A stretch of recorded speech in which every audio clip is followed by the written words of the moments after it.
क्या आप जानते हैं कि बूढ़े माता पिता को घर से निकालना एक कानूनी अपराध है? आइए जानते हैं उनके कानूनी अधिकार और उनको क्या कानूनी सहायता मिल सकती है।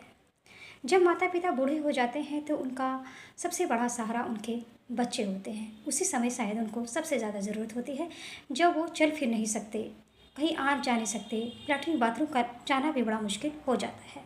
तब ऐसे में वो बच्चे ही उनका सबसे बड़ा सहारे के रूप में सामने आते हैं। मगर वही बच्चे जब ऐसे समय में उनको छोड़ देते हैं या उन्हें अनाथालय में भेज देते हैं या सड़कों पर छोड़कर बेफिक्र हो जाते हैं, तब सोचिए ऐसे माता पिता पर क्या बीती होगी। आपको पता है कि इस तरह का जो कार्य है न केवल एक अमानवीय है बल्कि एक कानूनी अपराध भी है और कानून में इसको एक अपराध माना गया है और इसके लिए एक एक्ट बना हुआ है कानून में, जिसका नाम है मेंटेनेंस एंड वेलफेयर और parents and senior citizen act 2007। इस एक्ट के तहत अगर कोई भी इस तरह से कार्य करता है तो उसके खिलाफ कार्रवाई की जा सकती है। और अगर जिन माता पिता, आपने देखा होगा कि अगर आपके आसपास अगर इसी तरह से कोई जघन्य अगर कोई अपराध हो रहा हो तो आप भी उसकी सहायता कर सकते हैं।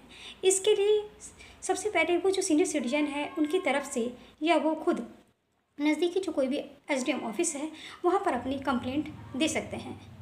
एसडीएम साहब उस पर तुरंत कार्रवाई करते हैं और उनको उनका हक दिलवाने में उनकी मदद कर सकते हैं। इसके अलावा जो पुलिस भी अगर उनके साथ कोई मार पिटाई या कुछ और अन्य अपराध होता है तो पुलिस उनके खिलाफ एफआईआर दर्ज कर सकती है। 112 पर कॉल करें। इसके अलावा जो कोर्ट है, कोर्ट भी पूरी सहायता करती है इस एक्ट के तहत। उनको उन माता पिता को मेंटेनेंस दिलवाने का वो पूरा सहायता करती है। तो सोचिए कि क्या हम इस तरह का अगर इस तरह से कोई मामला अगर हमारे सामने आता है तो हमें इन चीज़ की जानकारी होनी चाहिए। क्या ऐसे बूढ़े माता पिता का जिन माता पिता ने उन बच्चों को अपनी गोदी में खिलाया और उस मुकाम तक पहुंचाया जहां पर वो एक शोहरत पा रहे होते हैं और जब समय अब उनका आया होता है कि उन्हें आराम करने का समय आता है तो वो उनको छोड़ देते हैं। ये नहीं सोचते कि क्या वो स्थिति उनकी भी तो होगी। सोचिए कितना बुरा लगता होगा उन माता पिता को जो अनाथालय में रह रहे होंगे कि उनके बच्चे उनके साथ नहीं हैं। वो दिवाली, होली या कोई भी त्यौहार हो वो अकेले मनाते हैं। कितना दुख महसूस होता होगा। तो क्यों ना हम इस तरह के जो अपराध अगर कोई करता है तो उनके विरोध में हमें खड़ा होना चाहिए।